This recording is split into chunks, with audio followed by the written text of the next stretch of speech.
Okay, so here is a quick update on the tank, and then I'm going to talk about the scrubber for Ono. So here's my tank. Everybody is acclimating pretty well. Didn't lose any fish. Lost a hammer so far, which I don't care about. And my SPS even seemed to be kind of making a comeback. So this is a broken piece of SPS that I put back up there. That thing was brown yesterday, so he's starting to get his color back, so hopefully he'll make it. My big leather, he's starting to puff back up, so everybody's happy. But let's get down to the scrubber here. So here is the anatomy of a scrubber. The way this thing works is this is a piece of plastic canvas that you get from Michael's Arts and Crafts.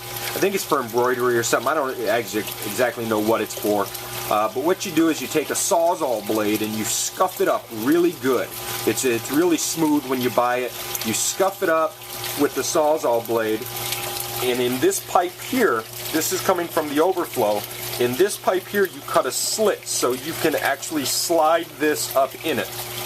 You want to make that slit probably twice the width of the canvas itself. And then these are essentially just Home Depot lights. They're 23 watt 5000K lights is what I use, and they need to be 4 inches or closer to that screen. And then from there, that's it. You know, that is the scrubber itself. Now, in order to figure out what size sheet that you need, probably the easiest thing to do, unless you're really good at math, is take a 1-gallon jug and tap the 1-gallon jug, obviously a clean milk jug or something like that, tap it on there, put a timer on it, and let that thing fill up, and times that and figure out how many gallons per hour that you have, and that will determine how big your screen needs to be.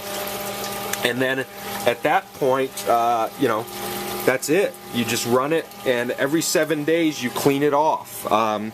My issue that I had here with this build, and I'm going to be fine with it in all reality, is this is my old sump. This is a 55-gallon sump that I used, but it would not fit in the stand because I wanted this stand here that I built to be flush with the wall. And I couldn't accomplish that. So I actually went out and just bought a tub from Home Depot, and keeping it really simple. And in all reality, I wasn't using the sump for its purpose. I don't use a skimmer, as you guys know. I wasn't using any type of refugium because the algae scrubber really kind of takes care of that. So this is a very simple system, and for you noobs, if you don't know, what this helps you do is, one, it controls the algae. And when I say controls the algae, it eliminates the algae. I've never had an algae issue ever. As far as nitrates and phosphates, it's going to keep them down to nothing. Now, to kind of show you, here are all my rocks that have been rearranged from my old tank, and you will not see one stitch of algae anywhere at all. There's nothing. And again, I've never had it. So when people kind of post about, hey, I've got an algae issue, it really kind of makes me pull my hair out, because there's such an easy fix. This entire thing costs less than $20 to build. The screen, again, is 49 cents. The lights are $5 for the pack of 2.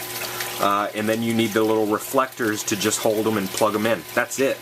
And your algae issues are gone. I had a bit of an issue with my zoanthids growing. My SPS was doing really well in my tank, but zoanthids just would not spread. And me and Biff talked about it a little bit, and turns out what I actually have to do is I have to dose zooplankton and phytoplankton into my tank, because essentially, for lack of a better word, my water is just too clean.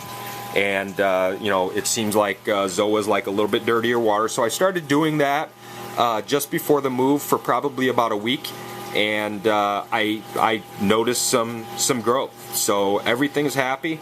and I'm pretty happy. So that's it.